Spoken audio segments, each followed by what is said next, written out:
Hi, I'm Joe Feeks, editor of Poultry Health Today, and with me is Tony Newsome of Fieldale Farms. And I know that you're division manager, Tony, but that's really an oversimplification of all your responsibilities. You're involved with the hatchery, live production, and also the feed mill. That's correct. You're a busy guy. Not too bad. Fieldale Farms has been one of the pioneers with No Antibiotics Ever production. Lots of companies have since jumped on that bandwagon, but you probably have some of the most experience with it in the industry. What were the biggest challenges? Well, we started in the NAE probably 15 plus years ago. We started out small to start with. As we went through it, obviously biosecurity, bacteria loads, that type thing play a far greater part when you have nothing as far as an antibiotic to stand on. So we basically started from the ground up. It started with breeders and pullets and through the hatcheries to try to get the cleanest chick we could possibly get out into the broiler house. Then from there, trying to feed them the best thing we could to ensure their health. And it's been a long process.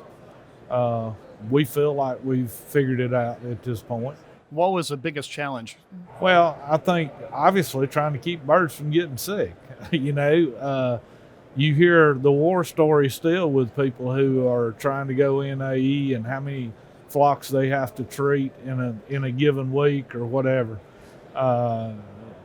That started with, like I said, with pullets and breeders, egg pack, trying to get clean eggs into the hatchery, making sure that we did everything in the hatchery every day that was supposed to be done. I don't think there's any great secrets to how to run a hatchery and what needs to be done. I think the problem is all of us get caught up in lack of help or whatever the case may be, and we let things go that we really know need to be done every day. So to run antibiotic free, you can't let them go. They all have to be done. And of course, one of the first antibiotics that needs to be pulled in an operation is the one that was being used in the hatchery in association with in ovo vaccination. And of course, in ovo vaccination has pretty much become standard practice in the industry. What kinds of things did you have to do when you stopped using the antibiotic in the hatchery? Well, like I said, we really worked on hen flocks, on egg pack coming into the hatchery. We tried to get eggs as clean as we could possibly get coming into the hatchery. Before you punch that hole in an egg, we were trying to make sure we had the cleanest surface we could. I think as long as everything's clean and everything's done by the book, you can get by without the gentamicin. We've done it now probably 15 years with really good success. And the interesting thing is the in ovo vaccination is used for different diseases, but they all help protect against Marek's disease, and that is so critical for optimizing the immunity of a flock. And I guess that becomes even more important when you're raising chickens without antibiotics. That's correct. Yes, I've been through some times with other companies where we quit vaccinating for Marek's, and I can tell you, it's fine for a little while, and then all of a sudden one day you wake up and you're in the worst trouble you've ever been in. Tell me a little bit more about that situation. We were under vaccinating. I won't say where, but I woke up one morning to a phone call that the plant was shut down, and we were probably 60 to 70% tumors from leukosis. So lots of condemnations. Oh, good God. It was awful. And getting out of it is, obviously it's 6 or 7 weeks to get out of it if you know you're in trouble, if you know what to do. But, I don't want to be without vaccinating for Marek's for any length of time. And we grow a premium product, and we don't want to take a chance with something like that interfering with the flow. We're not about growing cheap chicken. We're trying to grow the best chicken we know how to grow. Uh, my kids eat it, my grandkids eat it, and I want to make sure it's the best chicken we can grow. Now, we talked about Marek's disease and its impact on the immune system, but I imagine when you're not using antibiotics, controlling those secondary infections, those viruses, and having a robust vaccination program has got to be really important. And we do. We vaccinate probably as strenuous as anybody, at least in our area of the world. And that all depends on what part of the world you're in.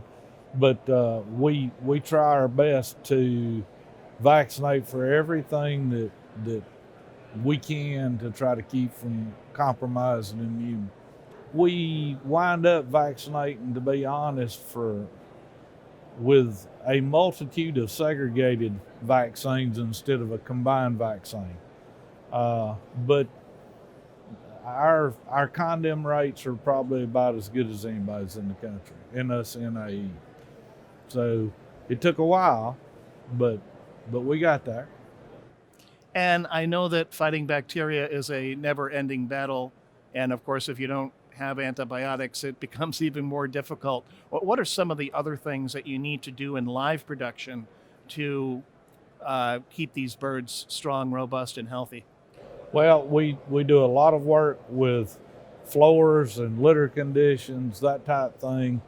The big one that we fight every day is trying to keep houses as dry as we can, because that moisture obviously just aids the bacteria load that much more. Use a lot of litter amendments, that type thing, to try to help keep the litter dry more than anything. And what about, let's talk a little bit about food safety. Obviously, salmonella is a fact of life in poultry production, and it used to be something that would be, primarily the job of processing to control, but there's a lot of pressure on live production now to reduce the amount of salmonella that's going into the processing plant. What sort of steps are you taking? Well, mainly ours is from a sanitary standpoint of trying to keep rodents down, that type thing, at the broiler houses, at the breeder houses, is really where our part of it comes in. In the feed we make, as far as when the bird consumes it, obviously we do the best job we know how, and everything we do is pelletized to try to help knock those loads down in feed supply. We pelletize everything, including our breeder feed, trying to help with those salmonella levels in the hen flocks before the eggs are produced. Okay. Well, Tony, I was told that I should definitely interview you because you could talk about just about anything in the poultry industry, and you've more than lived up to your billing. Well, I thank you, but I'm not that smart. I've just been around a long time. All right. Well, we'll leave it there, and I hope we can get you back. We've been talking to Tony Newsome. He's a division manager for Fieldale Farms. Tony, it's been a pleasure. Thank you. Thank you.